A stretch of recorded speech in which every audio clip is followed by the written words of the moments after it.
Around a month ago, I uploaded a couple of videos highlighting two rather good Transformers video games that had been delisted from all digital storefronts. Transformers Fall of Cybertron and Transformers Devastation are simply just gone, and while you can still find physical copies of Devastation, it does give us all a glimpse into what could and will happen in an all-digital future. That said, there is actually a third delisted Transformers game that so many people don't even know about. That game is Transformers Rise of the Dark Spark, and luckily it does have a physical copy available for PS4 and Xbox One. It's definitely one of those games that was mostly ignored when it first released, but here it is and I absolutely recommend it to you. So what is Transformers Rise of the Dark Spark? Well, firstly, before we get into that, I just wanted to give a quick mention to a viewer of mine called KRD Baz, who reminded me of this game and gave me the idea to do a video on it. I'm not sure if you're a subscriber, and I don't know if you'll actually see this video, but thank you very much for the input, I really do appreciate it. The game itself is a third-person shooter with a linear campaign that plays very much like Fall of Cybertron. The game features a narrative crossover between the Transformers Fall of Cybertron game and the live-action films, although the two universes never properly meet within the game. You won't be playing as Drift from the movies in the Cybertron storyline, for example. It's actually more like a different dimension or perhaps a parallel dimension kind of thing, and I think both sides work really well. If pressed, I'd probably have to give the edge to the Cybertron sections as they feel like an extension of the Fall of Cybertron game, whereas the modern-day film universe sections feel a little bit tacked on. Plus, I don't think the real-life environments look anywhere near as good as the Cybertronian ones due to the limitations of the game at the time.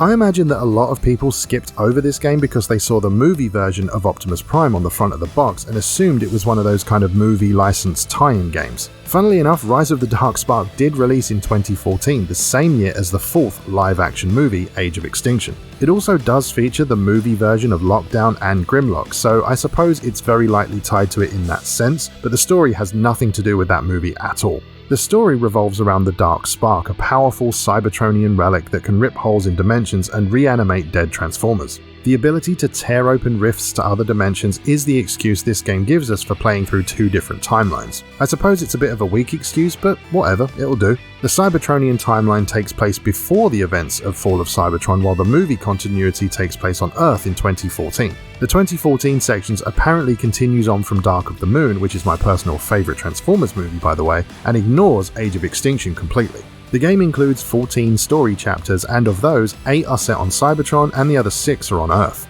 Depending on the difficulty level, you're probably looking at around 8 hours or so to beat the campaign, which admittedly isn't very long. Normally, the escalation co-op multiplayer mode would help to keep you engaged with the game, but unfortunately, the servers were turned off in 2022, and I don't think modders are going to bother reviving it. I mean, they're already hard at work bringing the Fall of Cybertron servers back, so this will probably be ignored. The mode was essentially a co-op team-based horde mode where you and your friends had to survive against wave after wave of increasingly difficult enemies. It had quite a few systems in place to help keep you playing, including a ton of playable characters to unlock, weapon unlocks and upgrades, and a leveling mechanic. You could actually play both the story mode and the multiplayer mode to earn XP in this game, and during my recent playthrough I unlocked nearly all of the multiplayer characters just by beating the campaign, although I won't actually be able to use them. Believe it or not, you actually used to acquire loot boxes regardless of how you played this game. These were essentially rewards for leveling up or completing challenges. These boxes contained characters, weapons, weapon upgrades, and consumables, but thankfully there were no actual microtransactions. It was all just in the game.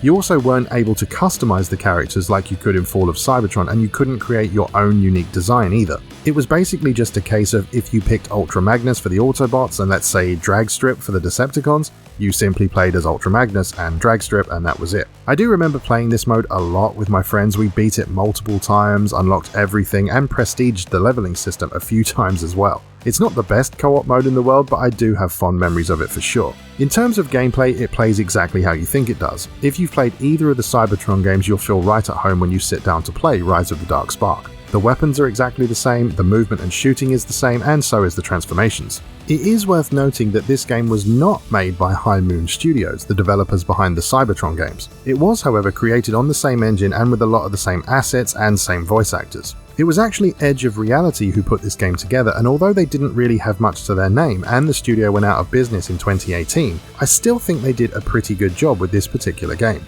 In fact, I think this was the last project they worked on, and while it isn't that great of a game, I still enjoyed it quite a lot, so well done to them for doing their best with it. At this point, there isn't really much more to say about the game. It's almost like an extended, outsourced DLC for Fall of Cybertron. It's virtually the same type of game in almost every way. Now, I really like it. I mean, I've beat the story quite a few times since 2014, including recently for this video. Thinking back to the co-op multiplayer always puts a smile on my face, and I actually love the Age of Extinction film, which for me will always be linked to Rise of the Dark Spark. It's just synonymous with it in my head, and it's kinda difficult to be harsh to the game for those reasons. That said, I do have to be realistic and say that of the 3 games, which are War for Cybertron, Fall of Cybertron, and Rise of the Dark Spark, I'd say that Rise is probably the worst one overall. But at the same time, that doesn't really mean it's bad. I mean, I would still recommend that you pick it up if you enjoyed the other games. That said, you just need to kind of go into it knowing that it won't have the same level of polish or longevity. It's definitely its own game, but if you try to think of it as an addition to the others and just, more of what you like, then I think it has its place. If you're interested in playing it, please do remember that you will not be able to buy it digitally on any storefront. However, you can still find physical copies for PS4 and Xbox One, which do work on the PS5 and the Xbox Series X respectively. Over here in the UK, the physical copies are, I would say, uncommon. They aren't exactly rare yet, but I think over time they will start to disappear, simply owing to them being literally the only way to play the game on modern hardware. If you're a collector, you can also get the physical copies for PS3 and Xbox 360 as well if you prefer. I'm not really sure what the situation is in the US, but after doing a quick search online, it looks like you guys are paying quite a bit more for the physical copies over there. In the UK, you can get an Xbox One copy on eBay for around £16 to £18 and a PS4 copy at around £23 to £25. In my opinion, Transformers Rise of the Dark Spark is just more of the Cybertron gameplay that I enjoy. I don't personally think it's as good as the other 2 Cybertron games, but I do think it's worth owning and playing through. To me, it feels like a bit of a farewell to what I believe are the best Transformers games out there. Ultimately, this is a PS3 and a 360 game that was ported forward with no improvements being made during that process. When you take that into consideration, I think it plays really well and looks absolutely fine most of the time. Yes, its multiplayer component has indeed been shut down and the campaign is relatively short, but I think that if you enjoyed the games that came before it, then you should give this a try if you can. I myself agree that the other 2 games are probably better, but I would never want to exclude this game from my collection. If you enjoyed the video, I really hope you'll consider subscribing, and if you like what I do and want to help support the channel, please check out the first link in the video description down below. Thank you very much for watching, and I'll see you next time.